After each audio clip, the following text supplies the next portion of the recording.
Broadcasting from the business capital of the world, this is the Podcast Business News Network.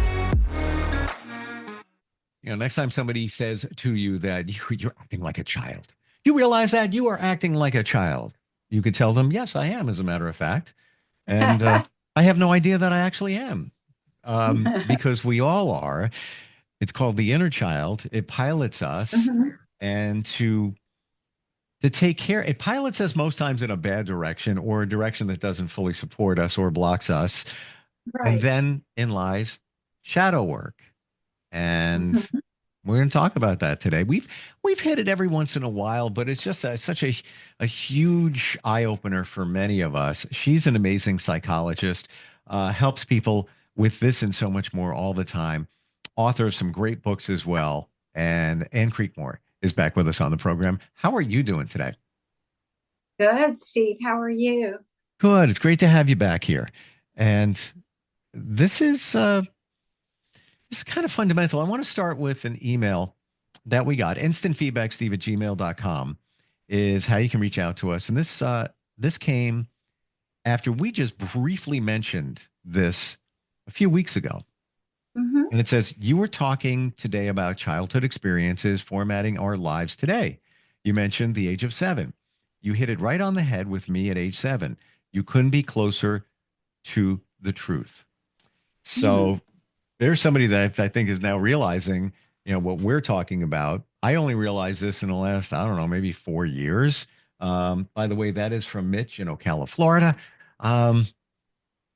It's my understanding that things you experience as a child, good or bad, really charts the course for the way you will act as an adult. And I've heard these numbers, and I love your feedback on it. 0, birth to 7, and then 7 to 14. Very formative in those years for different reasons, but certainly I'm even hearing age 2, the stuff that, Absolutely. The interactions with your parents and things like that is right. It's a big deal. It is. Tell me what you know. Yes, you're absolutely right. Personality is supposedly developed during the first 7 years, by age 8, or the your main personality, and so yes, those years are extremely important years that you internalize and become, your foundational personality. Now, this is what you do. Did you, once you realized this, once you fully understood it in your studying to be a psychologist, did you personally start looking back at your life and just reflecting, what was life for me Anne at age 2 and maybe 4 and maybe 7? Did you have that reflection? Sure. And, a particular program that I went to was a doctorate in psychology and clinical psychology, a PsyD, which is, we of course had the dissertation research, so all the courses you have to take PhD. But we actually had more on the understanding, the specialization year, not an extra thesis one. We did the specialization, and there was a lot of, we were really required to heal our wounds as part of the program as well. And so we had to go to therapy, even as part of the, becoming a psychologist in the PsyD program, just much more focused on really helping people, not as, included, of course, all the academic scientific course in every subject that you had to take. But so I remember also in therapy, I was in Gestalt therapy during that time. And Gestalt, Pearls invented Gestalt therapy. And I think they practiced it a lot out in California, the Esalen unit. They did the, the chair, like you kind of work with yourself, like you're in one chair and then you put another part of yourself in the chair next to you and your inner dialogue. Yes. And you can also do that imaginally, like in your mind, you can kind of visualize things as well and get at some roots of things that you wouldn't really be aware that were impacting you, and then just bring that up for healing. Yes, and yes, and yes. I did hypnotherapy roughly 4 years ago, and Hmm. did a handful of sessions. Game changer. And the one session I will never forget is me facing myself as a young child and reassuring, like just like you said, sitting right across and reassuring that child that as an adult, almost like you're the parent to your child, Absolutely. you, Absolutely. but it's you. and Hmm. and reassuring, like, I got you. Don't ever worry. I'm always here for you. I'll Hmm. never leave you. I got it. Don't worry. Right.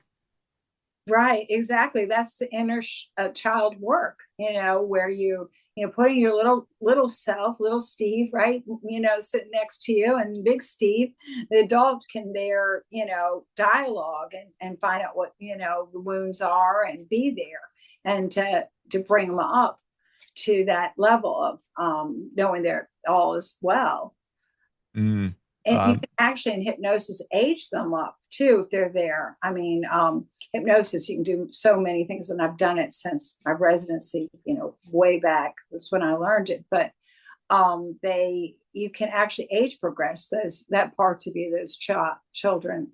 Um, it was so that they can actually grow up. So not only do they get like an interaction, your mentoring and your healing and your support, but you can actually in hypnosis do something where you say, hey, that part of you want to grow 3 years older. And over the next minute, you can grow 1 year older. And then over the next minute, another year. So maybe 3 years at a time. And that can make a big difference in a person's maturity level because we're often having kind of parts of ourselves, an internal family system. That's a big form of therapy now, internal family systems, IFS, that you can actually kind of reach into those parts of yourself because you may not all be immature and seven, but you can go there and then you can work with that. There's specific ways of doing this shadow work, and doing the healing. But you can also get the therapy to kind of talk and get that part up front to go age up every week. You can get up to your age, and it can make such a big difference when you're not carrying around a child that's holding that trauma or holding that job from way back then, and it's still a young age.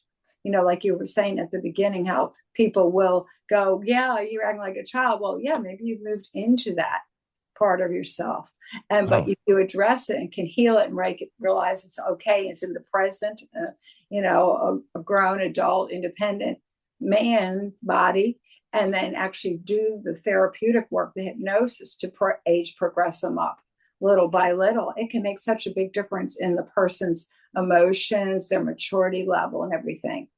mm. It's a form of. I've heard a lot. I've never heard of intentionally aging the inner child. Mhm. Um, That is a therapeutic hypnotic technique that can be used, and it's just happens like really, it's so quickly. Like, I mean, hypnosis can you can do anything. Work on not procrastinating, work on not being depressed, or work on your memory, focus.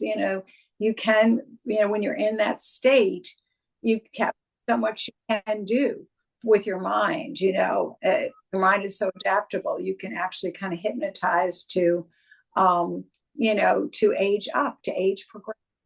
mm, let's do it.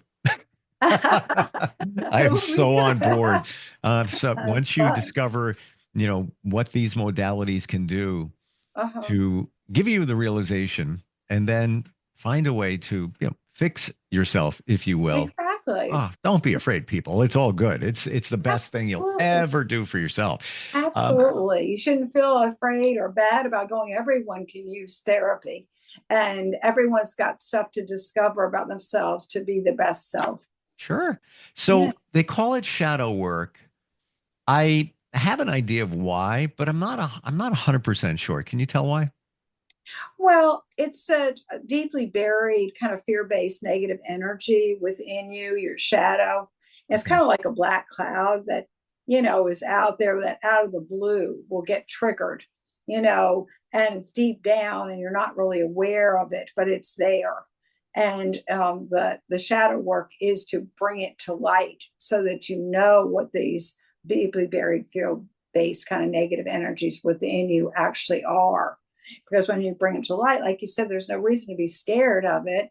It's been that way forever. Now, if you bring it up, you can heal it at least, right?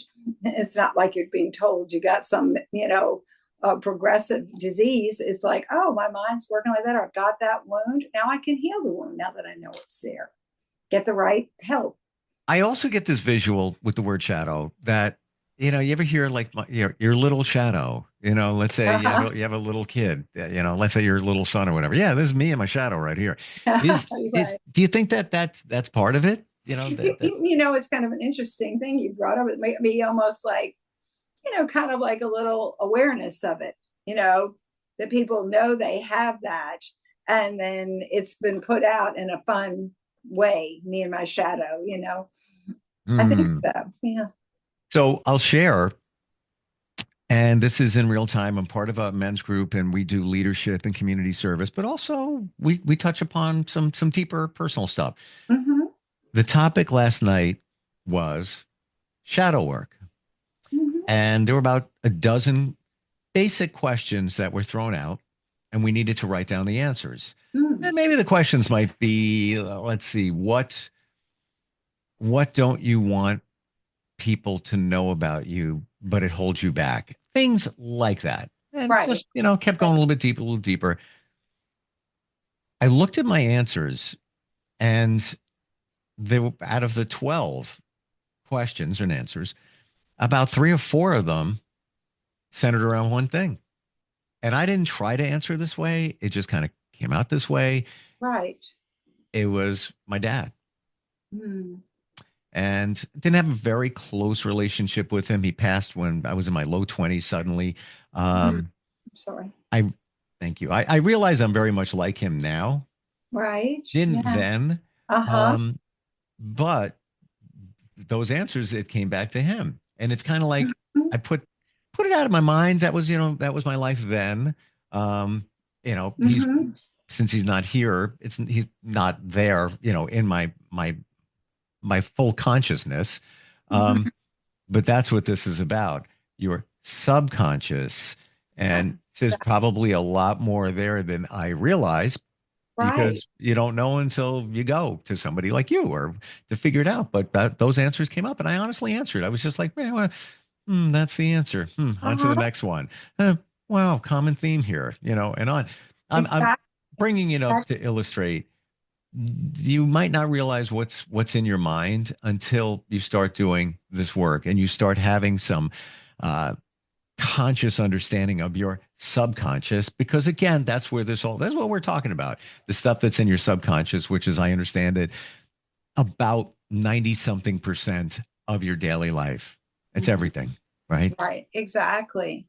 That's why it's kind of so important maybe to journal or meditate, contemplate, ask these questions, to kind of, listen to your speech, what you're saying, your dreams. Lots of stuff can help you have access to understand what's there. And so, so what were they doing in the group? If you want to talk any more for shadow work about it. That's about it. It was just a little segment, and it was just, write these answers down, be honest with yourself. And, the questions weren't so deep, like, oh my gosh, they were just thought provoking, but essentially things that you keep within, you don't show others. Right. That type of thing. There is another technique you can do to bring your shadow out, in terms of questions. What you can do is you ask yourself these questions. I don't know if these were any of the questions, but you can ask yourself, well, who is it that really annoys me or really makes me mad or, upsets me? And then you ask yourself, well, what is it they're doing? And it's okay to be mean in your own mind. Say, well, they're rude and they tell people off or whatever. You can say, what you don't like about them. But then you have to kind of ask yourself, well, in what way do I do that? Because a lot of times when we don't like our shadow, right, and we're always blocking our shadow, and we don't want people to know this about ourselves, these deeper things about ourselves, maybe that we've internalized, Mhm. from our childhood experiences, and we project them out onto other people and see them, and they really annoy us when somebody else is doing what we don't like about ourselves. So then you ask yourself, well, are there any ways that I'm ever rude, or I ever, I'm putting others, whatever it was that bothered you? And so you have to kind of ask yourself that. So those can be some interesting questions that help you to get at your shadow. And yes, and another exercise, if you're hanging out with people, this one's I don't want to say it's dangerous, but it's goes deeper. What do you see in the other person? Who is this person? Describe them. And Mm-hmm. not just the good stuff, the good and what could be the bad. Right. And I believe if let's say you have five people and you say, go around the room or whatever, a lot of the things that you'll say in the other people is what you'd be saying to yourself. Absolutely. It's like the people are like our mirror. Yeah. And we're seeing ourselves in them, the mirror. And but if you can be open to it, and knowing that you can take it to a place to heal, not be afraid of it, you can do that inner work. You can kind of identify, well, I have these qualities. And then when you do your kind of your role play and your shadow work with your inner child, you can take that, negative fear-based part of you that is buried, and just talk with that part, and kind of find out, well, when did you come, and why did you come, and bring them up to a healing, send them love, even though they may be negative, that there's a part that is negative, but it came for a reason. Something was happening, some trauma based life experience was occurring, that part of you developed. So you want to kind of reach to that when you're doing your role play, your inner child work, and then find out about that. And I've done a therapy once where it was even like, I think it's in my book, like it was like a birth trauma, a thing of, that, at least that's what they thought was a birth trauma, because they'd been a really long birth, very kind of traumatic, long birth experience. And this person's, when they got to their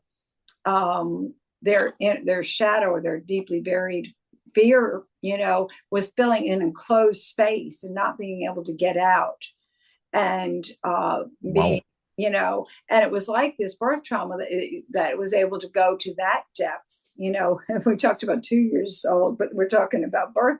Potentially, people do talk about birth trauma, that was still internalized in there, in the body cell memory, where they could, feel in this enclosure, not being able to get out, and feeling like mom was there but didn't care, was neglectful, wasn't doing anything, that they're being crushed and thrown around. And to bring it up and do a healing. And I did a inner child work session around that one time, the client. Wow. Yeah, that was deep. I mean, we did start here by saying, birth to 7. Uh-huh. And I've heard that before, but I Uh-huh. never realized the birth.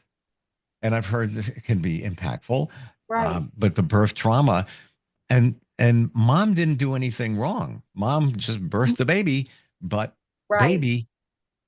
baby may internalize it, and then now child and now adult, as mom wasn't there when I'm in pain. right, or like you said, a claustrophobic situation. Right. Let's go there for a sec. Sure. So somebody, we're really deep here, but somebody's got a fear of enclosed spaces, claustrophobia. I don't know Yes, where it's coming from. Could it potentially go back to their birth? I think so. Yes. I Mm, mean, it's amazing what, the mind can hold, uh, that's that, I would say, from my experience yeah. of doing work, that people can go way back. Especially, it's something that's a big deal, that would be different and really be emotional for the person. Sure. They have those memories deep down subconsciously. It's a trauma. Let's be honest. Birth is a trauma. Birth is a trauma, right? On a baby, on mom and also baby. Absolutely. But every baby is different. So, Right. Baby A and baby B being born, it might not even resonate with A, but the other child, that's a big deal. Same thing getting bullied. Right. You have two kids. They could be equally bullied, same exact age. One rolls right off their shoulder, whatever. They walk away and never even think about it ever again. The other child, that could be holding them back as an adult in major, major things. Absolutely. Self-worth, abandonment, all of that. Exactly.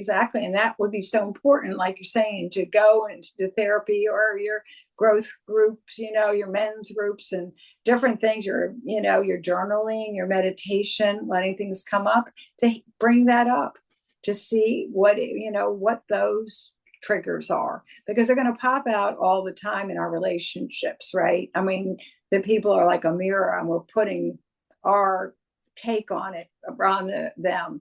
And we don't know it. But if we can go and do the therapy, do the work, we can do the healing, and then we aren't projecting it. And then we can be at the present to enjoy the moment of being with that person, not bringing in any of our subconscious fears and negativity. Do you think, final question on all of this, for me, it was hypnotherapy where I had the realization of what's going on here. Can somebody do it through therapy? Can they do it through other modalities to have that realization of, I call it connecting the dots. You act this way now, how that connects back to your childhood at let's say age 7. Could you repeat that? I mean, can there be other modalities that can help? For me, hypnotherapy. Can straight out therapy help you connect the dots to why you act the way you do now as it ties back to your childhood? Absolutely. I mean, in chapter 3 of my book, The Love Yourself, Love Your Life, Heal Emotional Wounds of the Past, it's kind of psychodynamic. What you do is when you feel out of sorts, that's a form of therapy that just goes to bringing that up, where you just kind of, when you start to feel out of sorts about something, that you're too intense over something, you realize you're just going on and on, you can't stop it. You can ask yourself, what are my emotions, and really get below the anger to what kind of sad feelings and scared feelings you have. And then you can ask yourself, when did I feel this way before? When do I remember growing up in some relationships, family, whatever it's called? When did I feel this way before?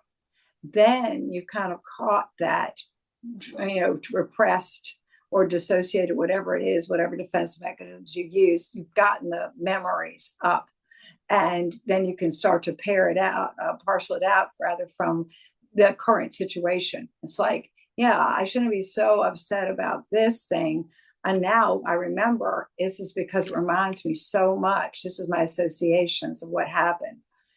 Like you were saying about your dad, even, bringing up about asking these questions like, these things about dad are there. And now I'm more aware of it. And I wasn't, like anything else, things you don't think about. And, until there's something, call it a trigger, whatever you want to call it, but then it comes up. Best way to find you if somebody wants to really dig into this stuff, really, it's a life changer. It's a game changer. Would you Psychology Today have somebody search you? Yes. Psychology Today, and just look me up, Ann Creekmore. My books are under my maiden name, Love Yourself, Love Your Life. You can find it when you go to my website through Psychology Today, and I'll have it all there. Yep. AP Filosa is your pen name. So great having you on here again. Well, thank you. Thank you so much, as always, for sharing and helping. Yeah, this is big. About your stuff, and then gets to the root of it. I learned a lot today, especially in terms of going back and identifying why we act the way we do. Appreciate it. Yes, appreciate you. Thank you. Right. We'll catch you next time. See you then. We'll be right back.